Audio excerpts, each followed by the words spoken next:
It's the weekend and you have financial questions that need answering.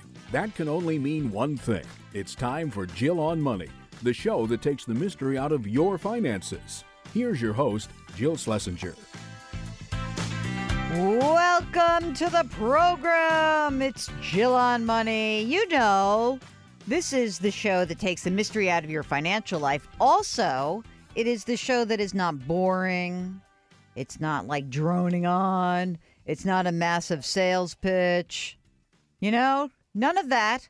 It's just a place where we try to figure out how to help you make your financial life a little better. And we do that by answering your questions. So if you have a financial issue, it's on your mind, all you have to do is send an email.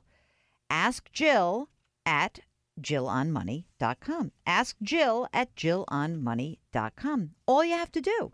And it can really be anything. We would love for you to, give us a lot of background, make sure we understand what's going on in your life.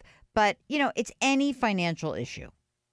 Investments, maybe retirement, maybe college planning, maybe taxes, anything. Today, we have the very patient Troy, who has been very willing to put up with my crazy schedule. So hello, Troy. Welcome to Jill on Money. I am yours. Hi, Jill. Thanks so much for taking my call. Oh, well, I thank you. You're very patient. Tell me what I can do for you. Well, my wife and I, about 10 years ago, we signed up with an account manager for our retirement funds. Mm-hmm. I work for myself, so I provide my own retirement fund. My wife works for a company that does not have a retirement fund, so we do it ourselves. Mm-hmm. And when we signed up, our management fee was 1.25%. That's a little bit high, but I felt fairly comfortable with that. Recently, it has gone up to 1.35%. Well, how much money did you start with when you first had that fee of 1.25%? What was the amount of money that was being managed? It was about $60,000. Okay.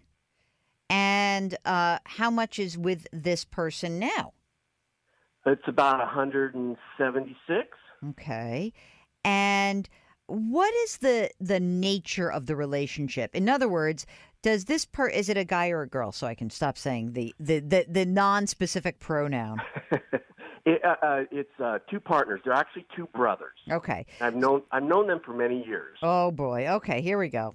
Two bros. So tell me, what are the two bros? What do they do for you? Do they just invest your money, or do they do actual financial planning for you?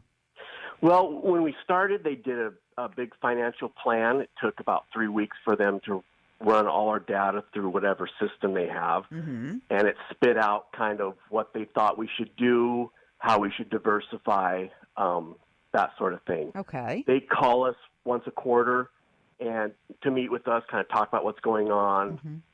and so forth. How old are you guys? I'm 52. My wife's 48. Okay. And you guys have kids? Yes, we have one daughter, 12 years old. Uh-huh. And the money that you're saving in these accounts, it's mostly for retirement. Will either you or your wife be entitled to a pension?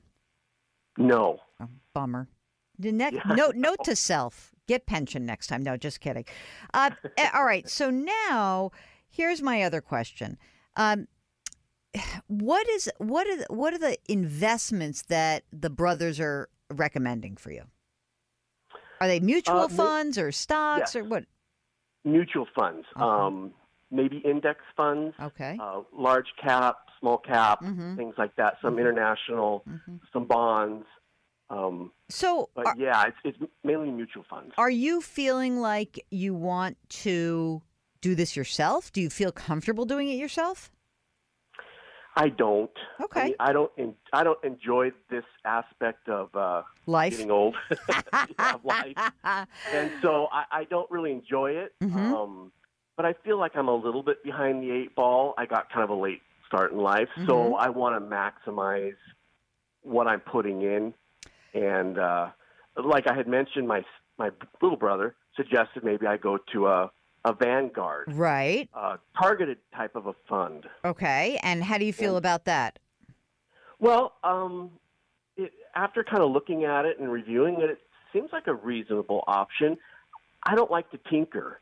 I know a lot of guys like to tinker in their retirement funds. Yep. I don't want to do that. I just want something that's there, diversified, maybe, every quarter, look at it, make sure it's still, diversified and allocated correctly. But other than that, I don't want to mess with it. Okay, so there's two different things that you can consider. One is, let's talk about Vanguard for a second. So what you're talking about is, hey, I have some, you might have a couple of accounts, and you can put it in a Vanguard target date fund, which is basically one fund that is fairly inexpensive, that is managed based on when you think you're going to retire, okay?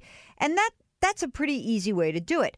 The other choice is that Vanguard actually has something called personal advisor services, where for 0.3% a year, it's a minimum, you meet the minimum, it's a $50,000 account minimum, but for 0.3% a year, not 1.3%, you get your money managed. And what's kind of cool about this for someone like you may be that maybe you don't need all of the actual financial planning stuff. Maybe that you kind of are on your way already. And so if you wanted to look at, online advisors, you could say, go to Vanguard, 0.3%. You could go to Betterment, which is the sponsor of my other show, my podcast, and they have a management fee of 0.25%, and they have an account minimum of 0. So these are, I think that if you want to have some management of your, but not like active, not like going in and out and anything, which you probably don't need, and you want low-cost access to a financial advisor, maybe not a dedicated one, but you can get some help, this may be a way for you to get that. And I would say that what you need to ask yourself is, what am I getting out of this relationship? I have these brothers. They seem like nice guys. I've known them forever. But, just think about it. If you say, I got $176,000 that's invested, and you can save that 1% by going somewhere else and essentially getting the same outcome, that 1%, that $1,700, just flows to you. That's your money. So I think you should do a little homework. Go look at Vanguard's personal advisor services. Go look at Betterment, which is the largest independent online advisor. Start to compare them and see if that's something that might make sense for you. Because, again, the money that you save in management fees, it's your money. And it's essentially like making an extra 1% on your money risk-free. And that, to me, is a huge advantage. So if you have, once you do a little bit of research and you start looking around, if you feel like, I don't even need advice, I just want to do a target date fund, then you can do the target date fund. But I want you to explore these and let us know what you think. Thank you so much for calling, Troy, and thank you for putting up with me because I kept him waiting.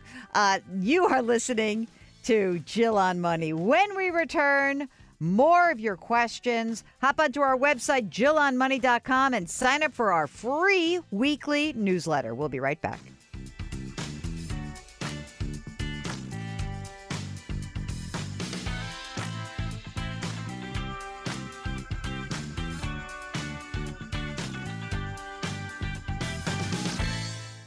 Isn't that amazing? Do I invest here? Should I put my money there? Jill Schlesinger can help you. Back to Jill on Money. You're back with Jill on Money. You'll be back with me as soon as Mark turns on the microphone. He controls everything. He controls my life. It's unbelievable. This is the program that takes the mystery out of your financial life. I am Jill Schlesinger. Mark is running the show. And if you've got a financial question, we'd love to hear from you. Our email address is askjill@jillonmoney.com. Askjill@jillonmoney.com. And if you've got any questions that maybe need like a little resource or something, why don't you just hop onto our website, jillonmoney.com. You can see our resource section. You can listen to past shows if you've missed any part of this one. You can read blog posts or columns that I've written, watch TV hits. You can weigh in on my hair, whether it looks good or not. Oh, wait, I have a mother for that. You don't have to do that. And you can also check out our sister show, the Better Off Podcast. You can subscribe to it on Apple, Stitcher, Google Play, radio.com, anywhere you get your favorite podcasts. Okay, right now, Mark, did you tell me the name of this caller? I'm not sure you did. Kevin is from Minnesota. He listens to us on WCCO. Hello, Kevin. Welcome to the program. What can I do for you, sir? Well, my wife and I are both 58, so we're getting close to where we're looking at retiring, and we've spent a lot of time researching and investing in 401ks and IRAs, and I pretty much understand those things. One thing I've learned is that there's a lot of nonsense out there as far as information that's available. Indeed. Which is why I listen to you. I don't ever hear any nonsense from you. Well, I mean, there's plenty of nonsense, but it's not usually about your retirement or your financial life. It might be nonsense when I'm talking about like sports or hockey or something, right? Not at all. All right. Well, so what else is going on? You've been researching and you're 58. You guys both working still? Yes. And when do you think you want to retire? Well, we're not sure. It depends on how things go at our jobs, but the investing has gone rather well, and we can, if we have to retire earlier or want to retire earlier than 62, we can. But what I'm trying to get information on right now is Social Security. I have not found a lot of information on Social Security that's easy to read, that makes sense, that I think is comprehensive. And my question for you basically is, can you direct me to a really good source of information on Social Security that explains all the strategies, all the options that you have, and does it in English? Well, first of all, oddly enough, the Social Security website is pretty good. I mean, I know that sounds odd, but SSA.gov, there is actually a ton of very good information there. I will have Mark send you some articles that I've written. But the thing that's interesting about Social Security is that the claiming strategies, what's happened with those, has changed quite a bit and actually reduces your options for kind of what you could or could not do. But let me just give you the broad brush. The broad brush is everybody has something called a full retirement age. So if you go to Social Security, SSA.gov, and you look up your own record, you'll see that there is some date. And for you, it's probably 66, maybe 66 and change. Yes. And what that means is that at that age, you will be able to file for Social Security retirement benefits and get some amount of money every month. Do you know what the number? Have you done that yet or not? I've looked at it. I've done their calculations. Okay, so how much is the monthly amount that we would be getting? Yep, at your full retirement age. It's like approximate the monthly, but it was approximately $36,000 a year. Okay, great. Okay, so that's your full retirement age. So what happens is the Social Security Administration allows you to claim as early as age 62, but you wouldn't get that $36,000. It would probably be reduced by about 20%. And the reduction that you take when you claim early is a permanent reduction, which is why people like me say don't do that unless you have to.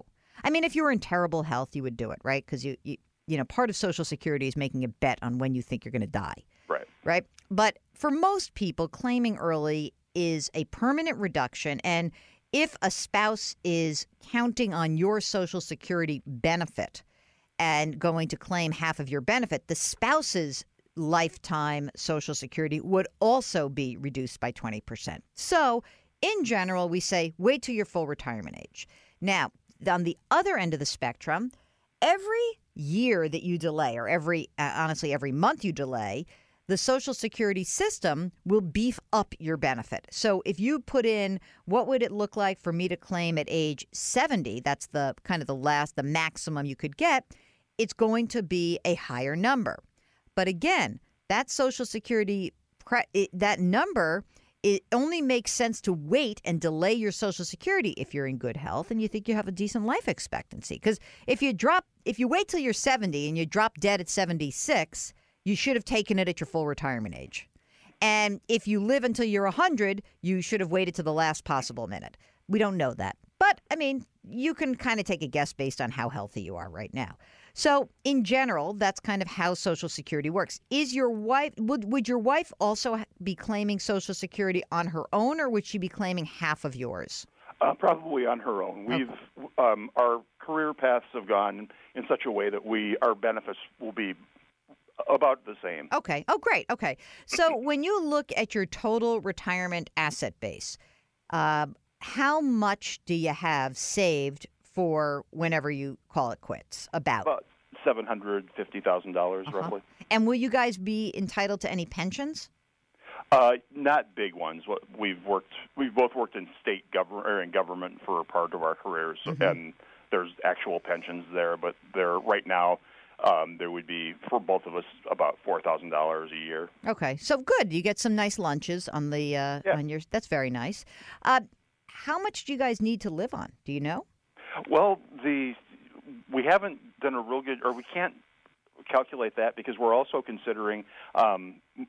When we retire, moving to Mexico or Costa Rica or someplace like that. I love that. You mean for those cheap living expenses? Do you guys have kids or not? You're going to just say to the kids, screw you, or what? We have kids, but our kids have airline flight benefits. Nice. And they would want to visit you. So here's what I would do if I were you, Kevin.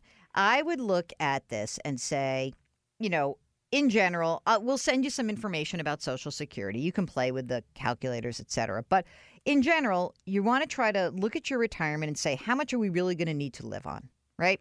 And then you want to project forward and you say, all right, let's say that we can really retire at age 62. Then what I want you to also think about is I have to accumulate some money that would maybe be available to help float my lifestyle outside of retirement. So non-retirement assets, especially because then you don't want to have to pay tax on everything, right? And you want to beef up some of your non-retirement assets. And then you want to see if it makes sense for you to delay claiming Social Security even more into the future. The best thing to know about, about your retirement is, you know this obviously in your gut, but the longer you work, the better the numbers look. If you hate your job and you just want to bail, then maybe even if you could simply make a little bit of money in some sort of side job or part-time job or do something a little bit just to bring some money in, that may be enough for you to bridge the gap between age 62 and your full retirement age. But, I'm excited to hear about Costa Rica or wherever you go. And keep us posted. And we'll send you some information about Social Security and some calculators, and you can play with it. And you give us a holler if you have more questions after that. Okay, good. Kevin from Minnesota. All right, if you've got a question like Kevin, give us a call. 855-411-JILL. That is the phone number. Better to probably email us, because then you can really think through your question and start to say, hey, wait a minute, this is the data that I should have, or, because it just gives us a little more info and easier for us. Ask Jill at JillOnMoney.com. Ask Jill at JillOnMoney.com.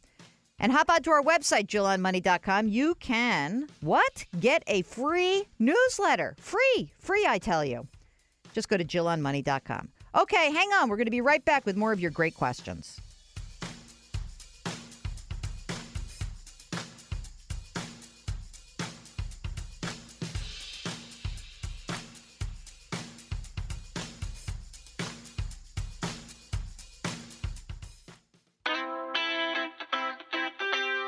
If you've missed any part of the show or want to check out a past show, go to JillOnMoney.com for more great personal finance content. You're back with Jill on Money. If you've got a financial question, a money question, a tax question, a retirement plan question, any kind of question that sort of vaguely has a dollar sign attached to it, give us a shout. Our email address is askjill at JillOnMoney.com. Ask Jill at JillOnMoney.com. Hey, have you signed up for our newsletter? It's free. Mark loves this thing. Also, I put the gauntlet down. Maybe I'll pay you a bonus if you hit my 5,000 newsletter subscriptions by the end of the year. I think I said 1,000, but I'm changing it. I'm changing the goalposts right now. I'm not paying you for 1,000. That's like my general expectation. And we're going to get it to 1,000. I'm going to guess by Labor Day we're at 1,000. I think we will be. So check out here's what the whole newsletter thing is about. We know that you want other stuff or you miss the stuff that we do, but it's not just us.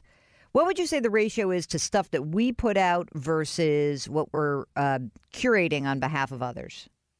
So maybe a couple of things that I do during the week that you don't know about, like I write columns for the Tribune. I mean Tronc, which is the dumbest name ever. I hope they're not listening. So I have a syndicated newspaper column. And then I do videos and I'm on the news at CBS and, this stuff happens. But then there's other stuff that other people are doing, friends of this show who are really smart and great. So that is what I suggest. Go do the newsletter, JillOnMoney.com. Sign up for the free newsletter. It comes out on Fridays. There's no pressure. You get it. You can read it whenever you want over the weekend. Okay? Let's do some emails because they are piling up, Mark. Kevin writes, I have a 401k, a Roth IRA, and a traditional IRA. I'm over the income limits for a Roth IRA, so I've been making contributions to my IRA for the full $5,500 for the last 5 years. I want to backdoor Roth this money, but I had rolled over about $35,000 from my first job into the IRA. So it is a mix of pre- and post-tax dollars. What's the best option to approach the backdoor without all the tax issues? Well, okay, here's something to think about. Maybe you should roll out that pre-tax money. I think that's what I would. Can you roll it out into an existing pre-tax plan? Because you have a 401k, right? So maybe, I don't know if you can do this once you've commingled the funds, but if you could, wouldn't it be great if you could roll out whatever you had rolled in and just put into your current 401k, because that's all pre-tax money, and then you've now eliminated the problem. However, if you don't, then you've really muddied the waters a bit, I have to say, because you can't convert the traditional IRA and get the benefit that you're hoping for by using the backdoor, because they all get glommed together. It doesn't matter whether they're separate accounts. So maybe if you just don't want to do much right now, I guess what I would do is I would see if you could use, do you have a Roth 401k option at work? That's a possibility. Or you could save up the money and convert the whole thing and be done with it. Maybe that's the way to do it. Maybe, but you're still going to have to identify what is pre-tax and what is post-tax. And this is going to be a pain in the neck. So you're going to have to work with your, the company, your custodian, the company that holds your money to try to figure this out. I'm so sorry. It's a pain in the neck. But I think that's about as good as it gets there. What do you think, Mark? Is there another thing that I'm missing? I don't think so. It's a bit of a can of worms when you commingle these funds. All right. Here's from Rachel. His subject is taking a break from work. My husband and I are presently trying for child number 2, and I think I'd like to take a break from work if needed when we have our next child. I've worked for an insurance company since I got out of college in 2004. 13 years. My 401k has $200,000 in it. That is awesome. I joined the company when they were phasing out the pension, so I have a small pension. It ends in 2019. I've heard that I can cash that out if I leave the company. I've always thought that I can retire from this company early in less than 20 years and have a second career as I get older. We do have a bit of debt. We bought our house in Seattle in 2012, the bottom of the market, so we may never move. Our mortgage is a fraction of what others are paying. Thanks. I don't know. Is there a question here? So what do we think the question is here? So great. Go take a break. Make sure you save some money and have some money in cash. I don't think that you would necessarily cash out a pension in 2019, even if you could. What you may want to do is just let it accrue. It depends where you work. And it depends whether the pension is funded. But maybe what we ought to think about is what you need to do to move forward. And it sounds to me like you guys need a little planning work. So I would look at your overall financial picture. I would try to figure out, do I have enough money in non-retirement assets to be able to float this little break from work. I mean, break from work, I don't know if you mean like a maternity leave or a much longer break. So it kind of depends. There's a lot of different ways to think about this, but planning will probably help you out. I think that's the key here is when in doubt, try to figure out exactly where you stand and what you're trying to accomplish. And if you do that, I think even if you don't like the result, you will have more information. And that is something that we like. We like more, not less information. All right. If you've got a financial question, we'd love to hear from you. You can email us, askjill@jillonmoney.com. I guess you could tweet your question, but I don't know.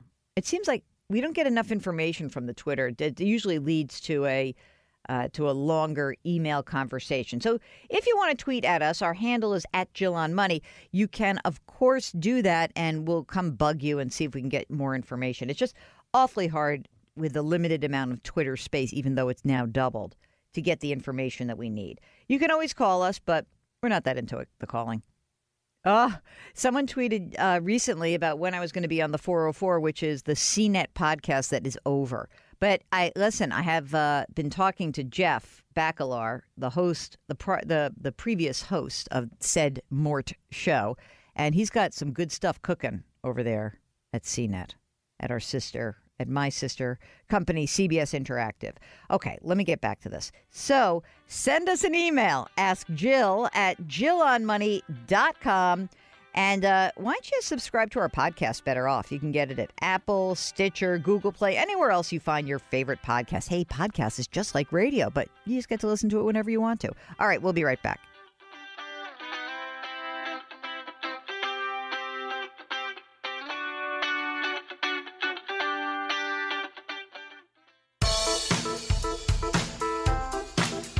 (855-411-JILL). That's the number to call to have your financial questions answered. Back to Jill on Money with Jill Schlesinger. You're back with Jill on Money. We are so delighted that you have joined us whenever you are listening to this in whatever market you're listening. Send us your feedback. Number one, you got a financial question? We want to hear from you. Send us an email. AskJill@JillOnMoney.com. Number two, do you have an idea for a great guest? Not some joker who's trying to sell something. We get plenty of those pitches. A good guest. Someone maybe you hear on another show or maybe you've read about. We love to get ideas. We are not the only people who have ideas. We try to bring you people you might not hear all over the place. But anyway, do let us know, okay? AskJill@JillOnMoney.com. That is what Neil did, who, by the way, listens to me when I'm on KDKA in Pittsburgh. The Berg. He says, I look forward to each Monday morning at 6:08 to listen to you on KDKA 1020 AM radio in Pittsburgh. Nice work. I love KDKA. It's also one of those stations where I get to talk hockey before I do anything, which is fantastic. There are not that many stations. That I would say Pittsburgh, Minneapolis, and Wood Radio in Grand Rapids. Buffalo, they don't like to talk about hockey because it's never good news. But we do sometimes. Absolutely. Okay, here's Neil's question. He's reached full retirement age, but he's going to continue to work for 1 to 3 more years, and it does not need at this time to receive Social Security benefits.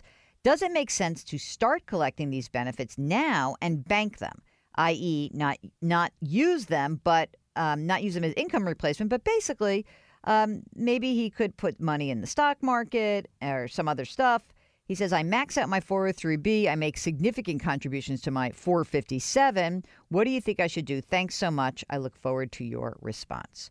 Well, Neil, this is a fabulous question because all of a sudden I've seen some articles crop up about how people should not wait until age 70. I had always been taught that the age 70 was kind of the best because essentially there are 3 points to consider when it's Social Security. There's age 62, which you only claim benefits at 62 if you have no other option. You really should not claim benefits at age 62 because it's permanently reducing your benefit.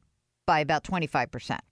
So that means for you, or if you have a non-working spouse who's relying on half of your Social Security. Now, for every year, you work up until your full retirement age, 66, 67, depending on when you're born, until you reach age 70, your benefit rises by 8%.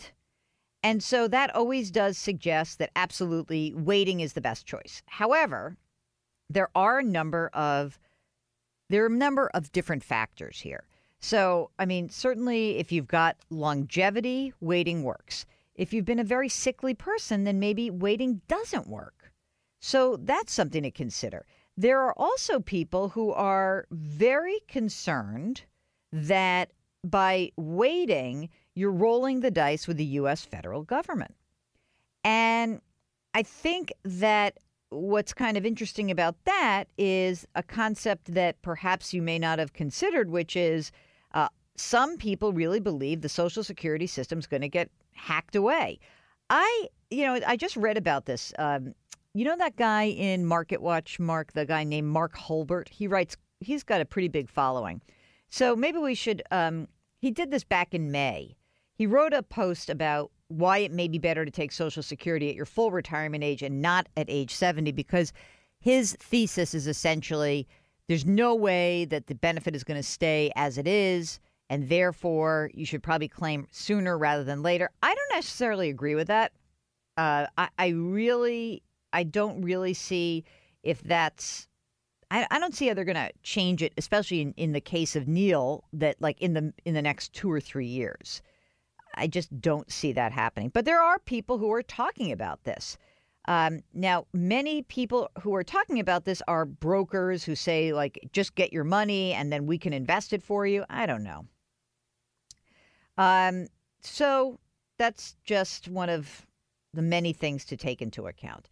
There are also those guys over at Motley Fool. They've also sort of talked about if it may be that the guaranteed is while the guaranteed, I'm going to read from this article, Motley Fool, the guaranteed increase in Social Security income that comes from waiting to claim is appealing. However, the benefit of larger checks should be considered in the context of having foregone years of smaller checks. So he's saying you got to calculate your break even, which is essentially a bet on how long you're going to live.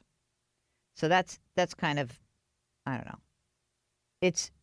That's neither here nor there. But again, if you know that if you're very sick or you're sickly, then maybe this is something you want to claim early. And if you obviously can't afford to do anything except claim that money, then go ahead and claim it. But I think by and large, at least waiting to full retirement age makes sense. And certainly, I would say running calculations, go to ssa.gov. That's a good thing. But I think in Neil's case, waiting is going to be just fine. That's what I think. I hope I claim at 70. I know, but if the only problem is if you wait and then you don't get it, then people get freaked out. It's a roll of the dice, right? You could get hit by the M57 crossing 72nd Street or 57th Street, which, by the way, coming out of the building, I did almost get hit by the M57, not because of my fault, because it was a very aggressive bus driver. Thank God I didn't. I would put the MTA out of business. You're listening to Jill on Money. Ask Jill at JillOnMoney.com is our email address. Hey, go to our website, JillOnMoney.com. You can listen to past shows or if you've missed any part of this one, and you can also sign up for a free newsletter. Okay, we'll be right back.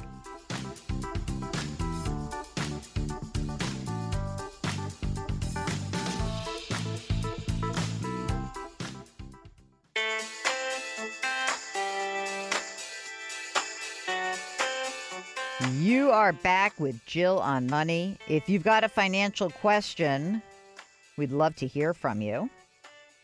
Give us a shout. It's very easy. Just send us an email. Ask Jill at JillOnMoney.com. Here's the topic here, which I love, is being frugal from Laura. Trying to save for retirement, so I cleaned out my own car. I listened to your podcast and on my charging phone. Car battery ran dead. It cost me $160. Still worth it. Thanks for all the good advice, Jill. I love that. That is so great.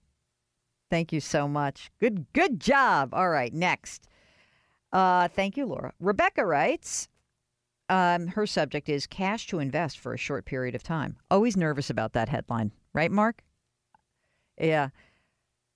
Rebecca says, we have some money sitting in a savings account. We're looking for a short-term investment. We found a money market with State Farm at 1.5% interest for 5.5 months. Is that the best we can do? What would you suggest? I don't know. When you say short period of time, what do you think that means? I mean, maybe it's 1 year. I think money market account at 1.5% is a good rate. But you can go check out depositaccounts.com. That's one place to check out. You can check out online banks, which tend to offer good rates. Remember those dudes from Marcus by Goldman Sachs? Didn't they have a good product also for short term? Anyway, just look around and see what you can do. If you belong to a credit union, that is another very good place to try to get that, to kind of get you a better rate. But no risk, just short term. Short term to me is always I need it within a year. And that's kind of where I go with that. That's the deal. Okay. What do I got here, Mark? I think it's time to wrap this up. All right. So we're going to go into the next hour. But during the break, here's something to think about. What about looking at the website, jillonmoney.com, and subscribing to our free newsletter? Comes out every Friday. And Mark has a big goal ahead of him. He's good. Help Mark get a big bonus for your newsletter subscriptions. Do it. Make it happen. Go to jillonmoney.com. When we return, more of your questions and fun and excitement. Lots of good stuff going on here at Jill on Money. Stay tuned. We'll be right back.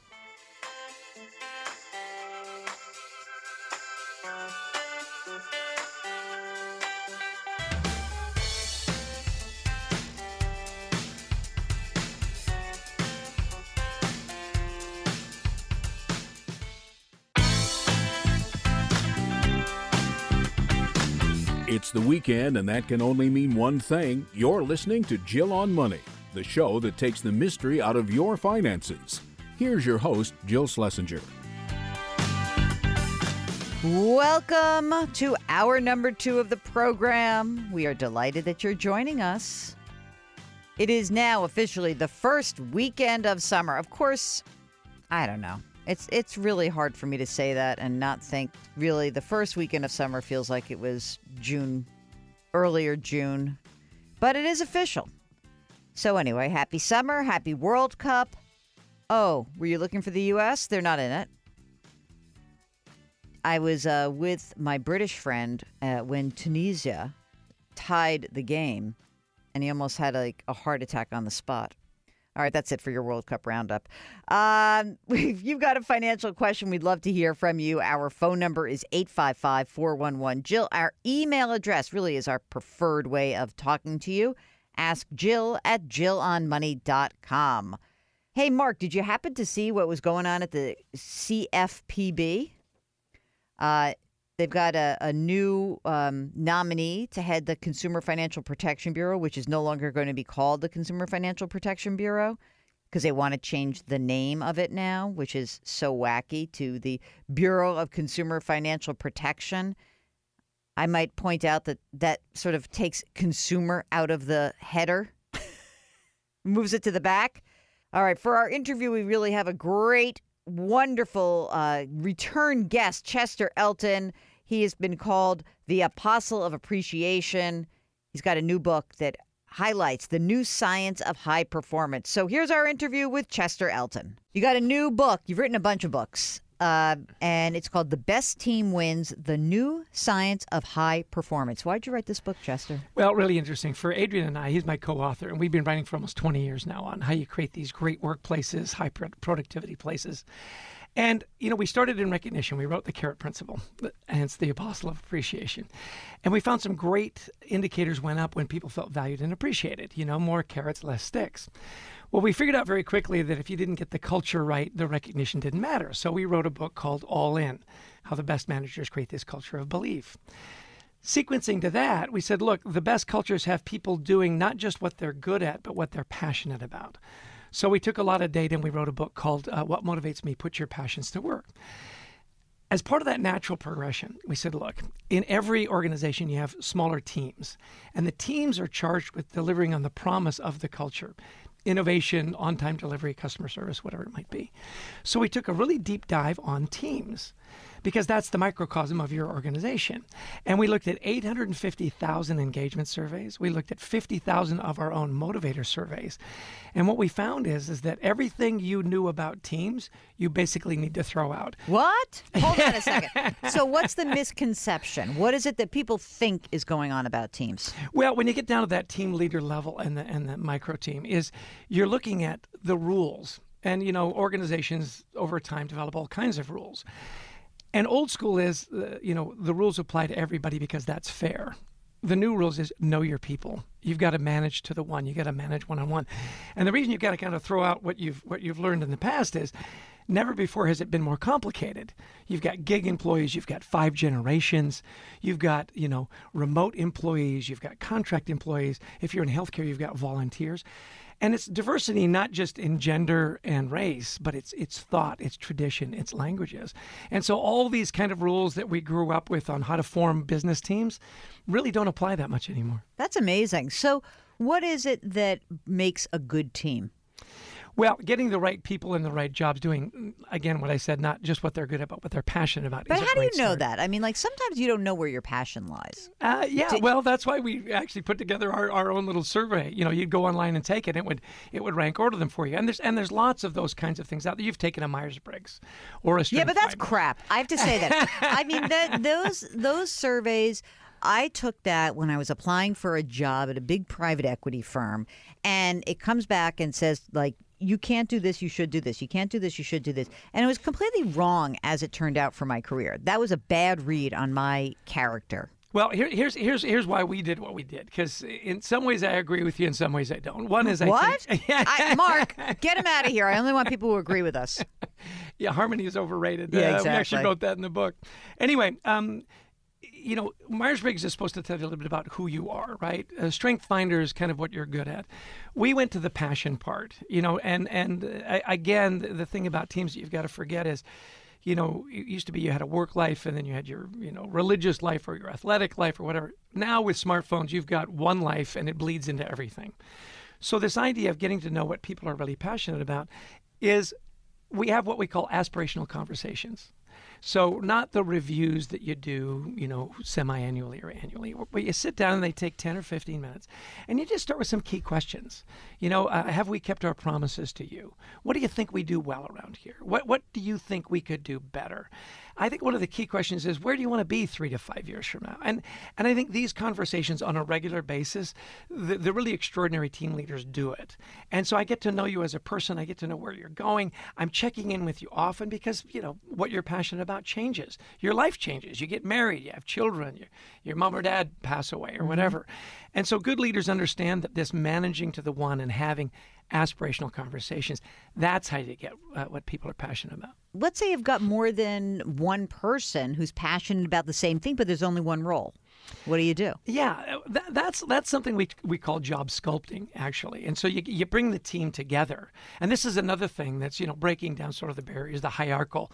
I'm the team captain and, you're going to do what I say because I've got the title and you don't. It's much more collaborative now. So you get together as a team and you say, look, here's what we've got to do. We have some strengths. Here we have some passions. Here we have some expertise. Let's get together and figure out who's the best for the job and how are we going to deliver to what we need to deliver. That's interesting, though, because I remember there was a time when I was running a company and there was a consultant that came in and said, you continually are managing to the people you have. And what you need to do, this was what the consultant said, was figure out what the organization needs and then fill those roles, that you shouldn't do it the opposite way. And you, I think, are saying that you should do it the opposite way. Well, there are certain things that you have to get done, right? Within the organization. I mean, you've got to get reports to customers or whatever. In that context, you've got to make sure that you've structured your team to deliver at the highest level. It's funny, we had 5 really big ahas in the book. And of course, the 5th one is don't forget the customer. And this is what your friend's talking about. Mm-hmm. We get these great teams, we get everybody passionate, everybody's happy, everybody's, fine. Why? Well, so that we can deliver a product and service to gain more customers and more loyal customers. You've been doing this for a while, this idea of looking at the employee-employer relationship and how to create a workforce that is more engaged and passionate. What's changed, say, in the last 10 years? Yeah, interesting. One of my friends was saying, look, I read the book, loved it. What was your biggest aha? And I think the biggest change over the last 10 years is we used to look at CVs and resumes for whether they're leaders or team members, and we'd go to expertise, we'd go to education, we'd go to, experience. And what we found is that good leaders technically had good technical skills. Good teams, they had good technical skills. The extraordinary teams had great soft skills. Never before have soft skills been more valuable. We'll get back to our interview with Chester Elton in just a minute. If you'd like, during the break, head over to JillOnMoney.com where you can sign up for our free weekly newsletter. We'll be right back.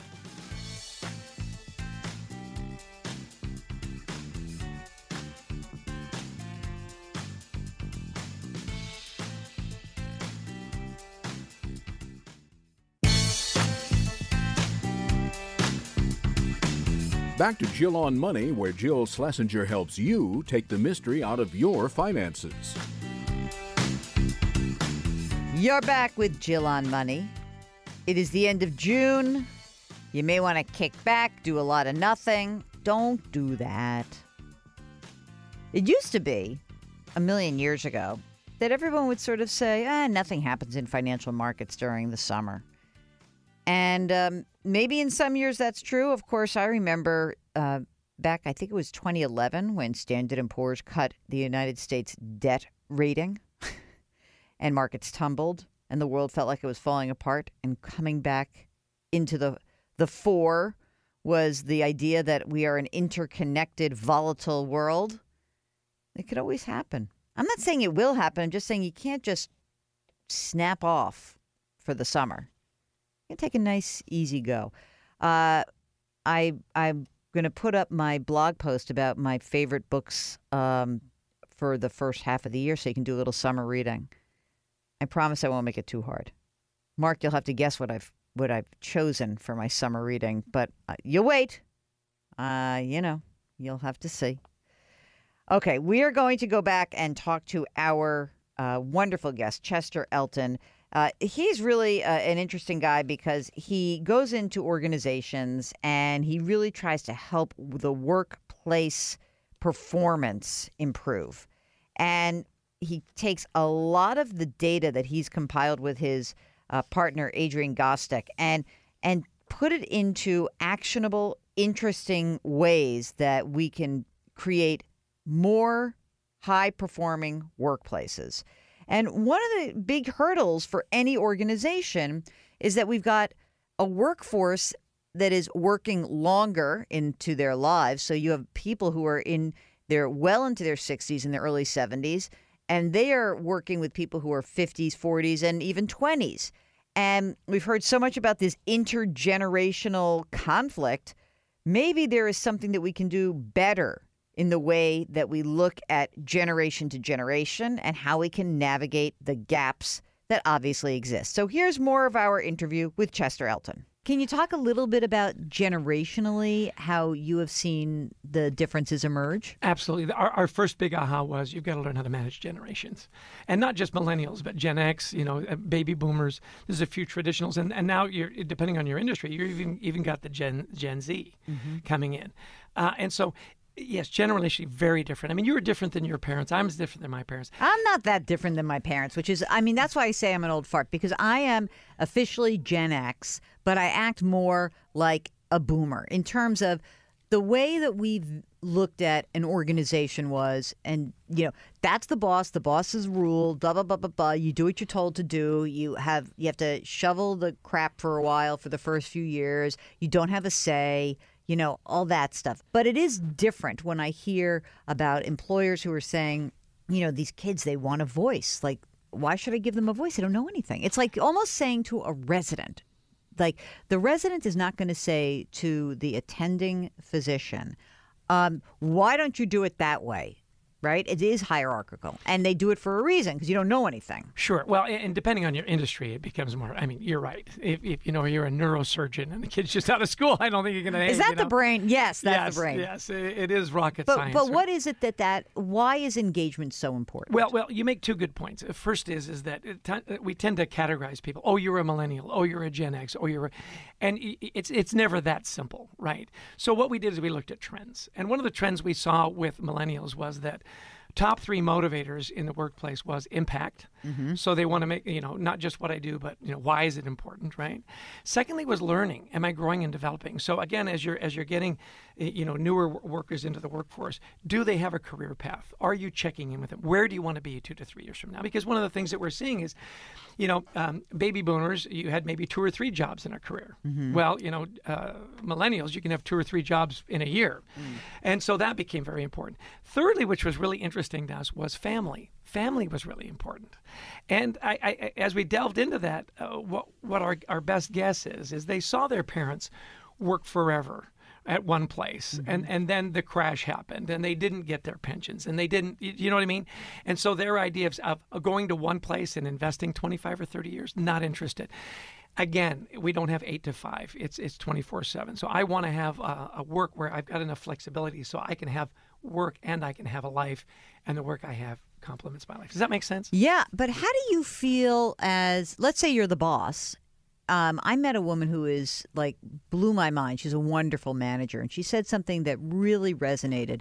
She said, it's completely great to have a work-life balance, but there are certain points in your career where if you really want that balance, you may be foregoing an upward trajectory. Yeah, no, I this is a great, you'll use this, because I think work-life balance is hard, because then you're saying, well, I'm giving up something for something else. Talking to a friend of mine, he says, I don't think it's work-life balance anymore. It's work-life harmony. What you're looking for is harmony, because there are times when your life has to be out of balance. You got to, if you're studying for your doctorate or you've got a big project, you can't, you have to put your family aside. You have to put your personal life aside. And so I think what you're looking for is harmony. Have I invested so much into one part where I'm out of harmony? And that's the key. And I like that philosophy much better. I think that is interesting. So to be harmonious, it almost requires both sides to communicate much more openly and honestly, right? Exactly. See, for me, Jill, it's all about communication, right? How are we communicating with the different generations, with the different, in different languages, in different cultures? It's all about communication, and that is a soft skill. Can it be learned? Absolutely. How so? Absolutely. Tell me about that. Well, it's really interesting. You talk about coaches that come in and so on, and I don't think I hate the term life coach. I don't know what that is. That's so funny, because we used to make fun of that, oh, she's a life coach. Huh? Well, yeah, that's weird. I love the coaches that come in and say, look, let's work on 2 things that you want to get better at. And let's really focus on that. Let's get other people to buy in. You've got stakeholders. It's really interesting. I've been experimenting this with my kids. So I said to my kids, how can I be a better dad? And I cannot even believe you asked that question. You're the best dad. How many kids do you have? 4.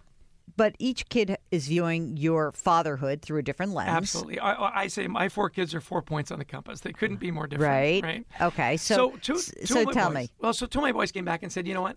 I want you to spend more time with me. I like it when you spend time with me, but you usually invite other people along, or, it's a part. I want one-on-one time. Wow. And it was really interesting, because I write my kids letters, which is really old school. Yeah, I love that. They say, we like the letters, but I like the conversations better. So here's what's key. About this coaching piece is after a while I'd say, okay, I'm going to make that commitment. And I said to my son, Brendan, I said, so how am I doing? He goes, yeah, let me think about that. Well, it was too general.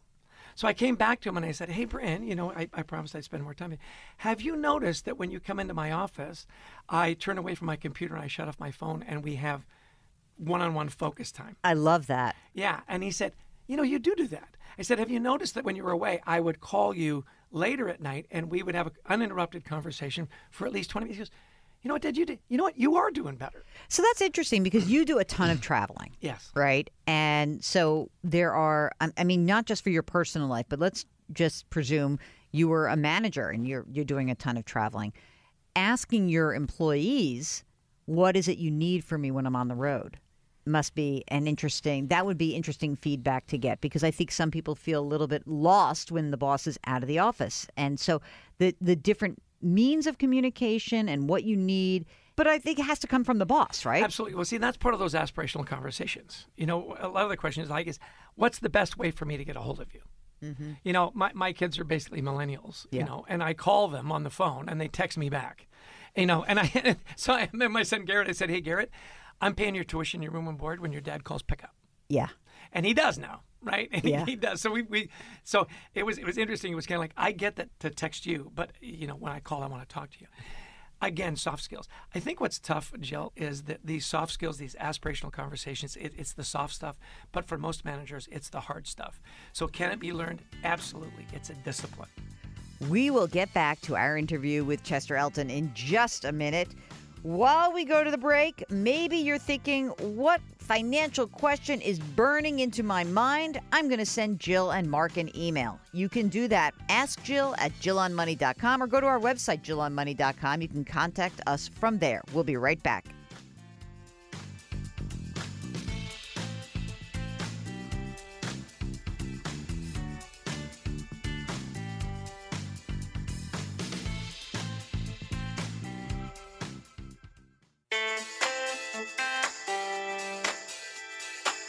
Back to Jill on Money with Jill Schlesinger. Have a question? Call or email anytime, 855-411-JILL or ask Jill at jillonmoney.com.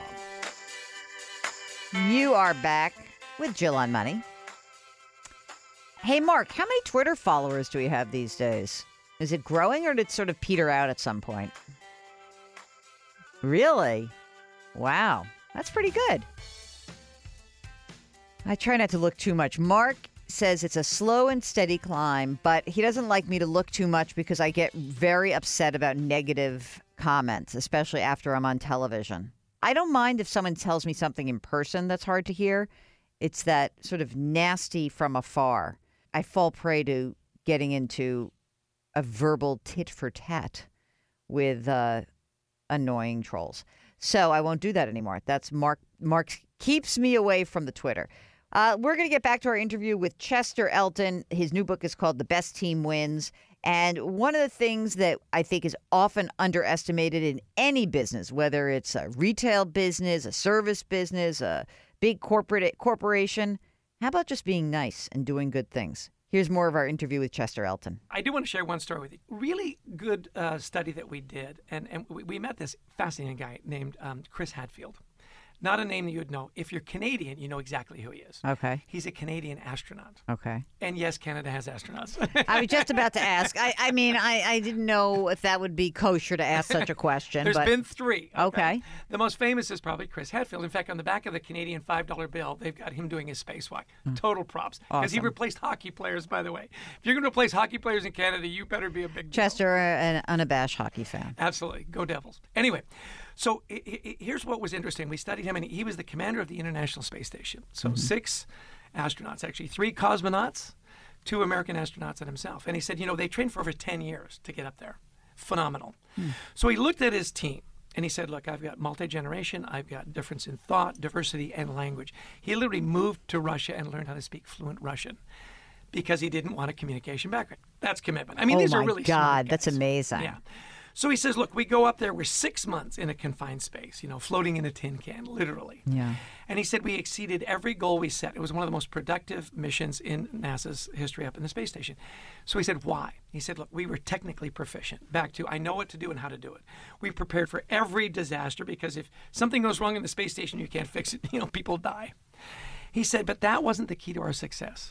He says, all the written rules, got it. All the technical stuff, got it. But we had one unwritten rule that made all the difference, and it was this, that every astronaut had to perform one random act of kindness for every other astronaut every day. And not big things. I'll clean up, let me help you with the calculations, whatever. Little things. He said because of that, we never had a heated argument. We never had hurt feelings. We were together. We were collaborative. Because the message is when you do it every day is, I'm cheering for you. I got your back. I'm here to help. I care about you. I love you. That's interesting because how can you extrapolate that into a workplace where you've got tons and tons of people, right? You can't do it you can't say do one random act of kindness for every team member if there's 50 people on the team. Can you say do 3 random acts of kindness on a given day to anyone? Yeah. See, Tesco, the Yep. grocery store, their reputation for forever really high tanked, brought in new leadership, right? Changed everything. And they said, look, we can't legislate our way out of this damaged reputation, but we can behave our way out of it, right? Mm-hmm. And so it was really interesting. They challenged, they had 300,000 employees in the UK alone. And he challenged him. He said, I want to challenge you to have one random act of kindness a day. Just one, for a customer or somebody on your team. He said, think about it. That's 300,000 random acts of kindness every day. We're open 7 days a week. 2.1 million random acts of kindness every week. And they adopted a philosophy. It was on all their trucks and everything. The littles matter.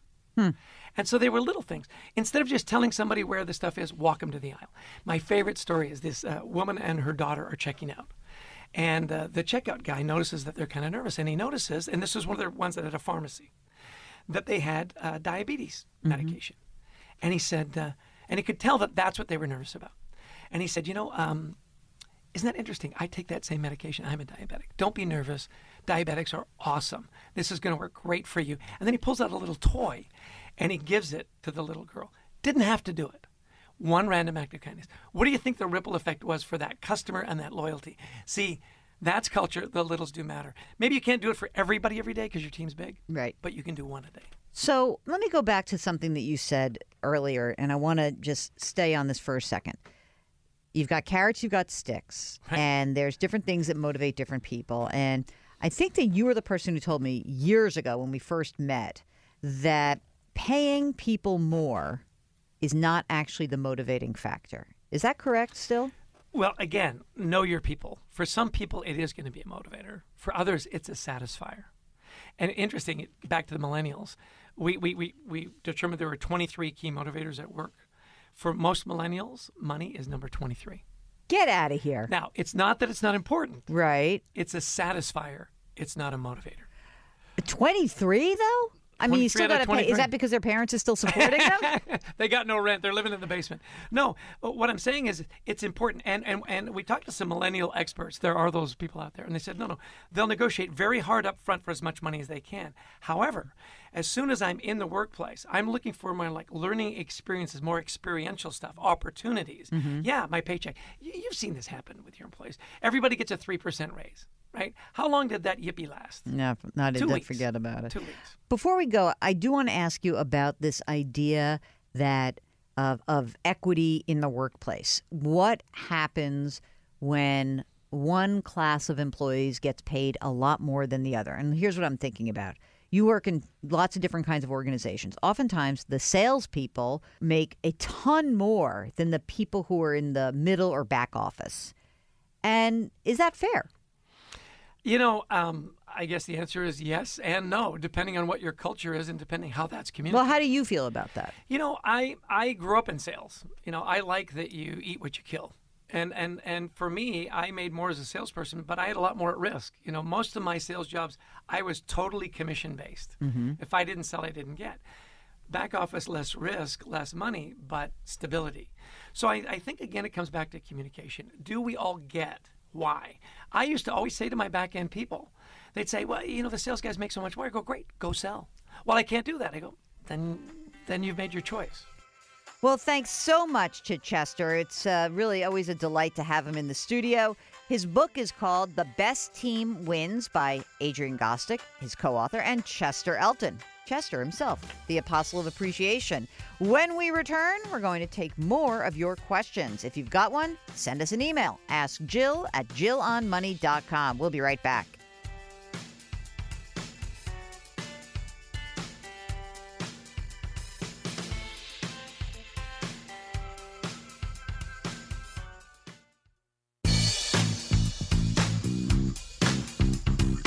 Welcome back to Jill on Money, where Jill Schlesinger takes the mystery out of your finances.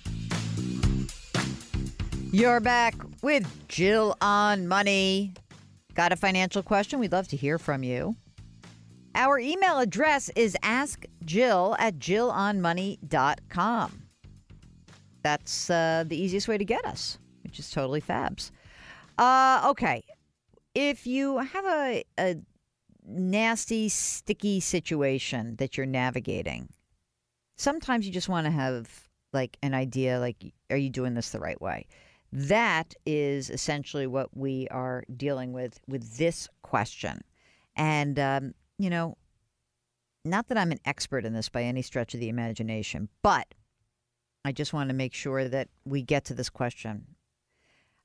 So the subject is newly divorced and paying the ex-husband.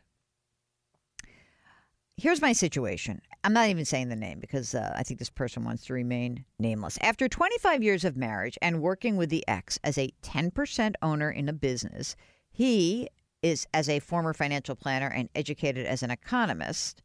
Together, we do not own anything. How could you be a financial planner and educated as an economist and not own anything? That's my first comment. Anyway, they rent. There is only one asset, the business. No real estate, no investments, no savings, no nothing. Not only did I not get my share of the business, I have and am giving him portions of my savings. I'm without a job for the first time in my life. I'm living off my savings, which is rapidly dwindling. He always said business is our retirement. I paid half for a forensic accountant to value the business and then paid out additional fees because I believe that the business was worth less than it was valued at. I think she meant that it was valued at a low price. Anyway, I don't know what to say. It sounds like this is a done deal.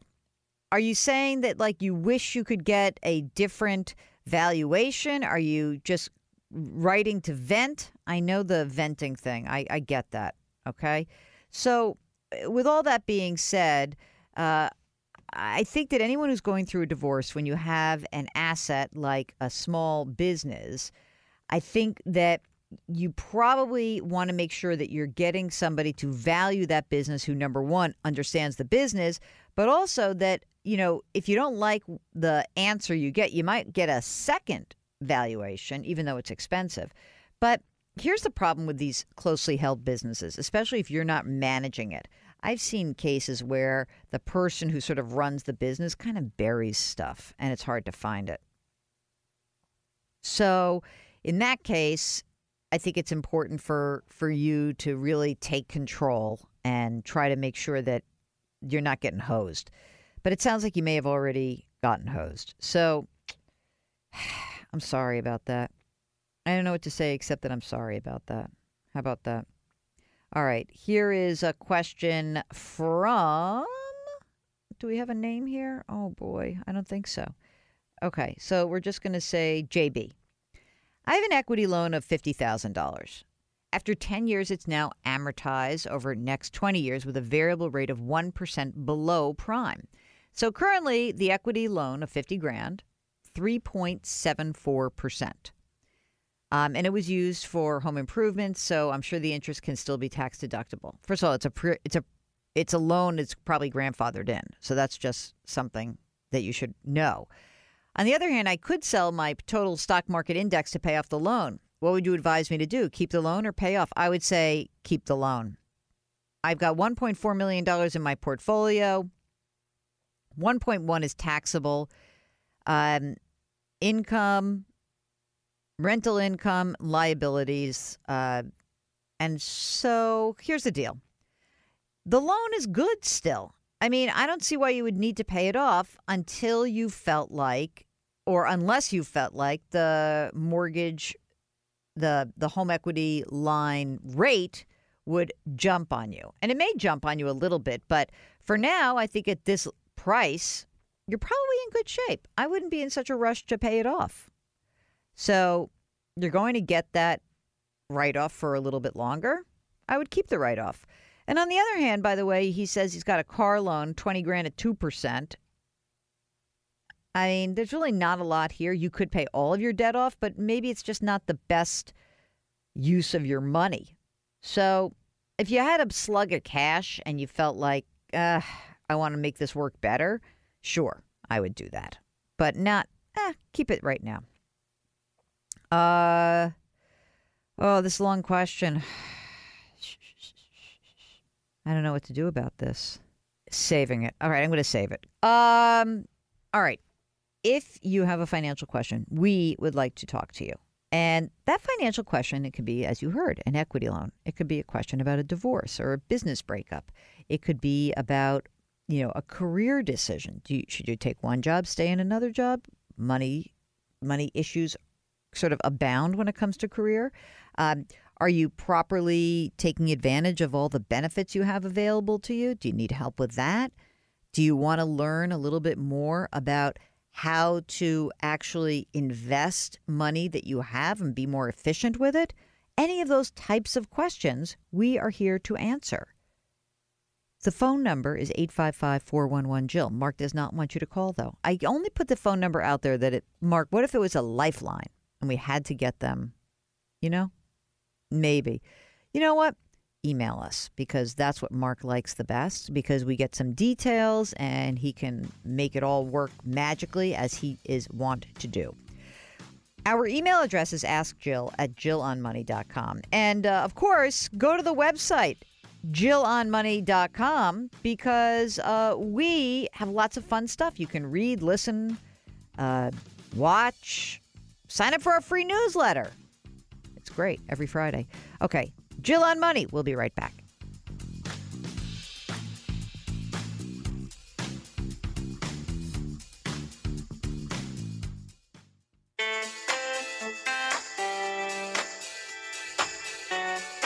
You're back with Jill on Money. And before we finish up the program this week, earlier I made some comments about the Consumer Financial Protection Bureau. And I just want to remind everybody what this organization has done, which is, remember, CFPB was a sort of a child of the Dodd-Frank reform because it was created underneath that whole big regulatory overhaul after the financial crisis. And it was a brand new agency, which actually not funded by Congress, funded by the Federal Reserve. And, look, it's really quite an independent body. A lot of the Wall Street firms, a lot of banks pushed back against it because it had so much independence. Maybe that's why we should like it. One of the things that has happened since Mick Mulvaney has taken on the interim head job back in November is that he's rolled back a lot of initiatives and scaled back activities. He slowed the pace of investigations. He's put in place a 6-month freeze on data collection. Basically is scaled back the investigation into Equifax, if you can believe it. He's relaxed restrictions on payday lenders, which can often be predatory. The CFPB complaint portal, which is awesome. It's great to be able to see that. He wants to make sure that that goes private, that it's not available to the public. He's also recommended to Congress sweeping changes to the CFPB's powers, including a request for a 20% budget cut for the agency for fiscal 2019. I can't explain how horrible I think this is. He's disbanded advisory boards. He's looking to change the name. But really what's happened is that this one organization whose sole goal was to protect consumers, go places where other regulators wouldn't go, he's basically dismantling it. That's a shame. And if you don't think that that's something that's needs addressing, then you are pretty much stuck. You can navigate all this stuff with just me. I'd like to have some help, though. So anyway, contact your congressperson about the CFPB and how you want to keep it as is. All right, that's it. That's our program. Don't forget, next week we'll be right back with you, but you don't have to wait till then to contact us. Send us an email with your financial questions. Ask Jill at jillonmoney.com. And, of course, go to jillonmoney.com where you can listen to past shows and sign up for our free newsletter. All right, we'll see you next week. Thanks.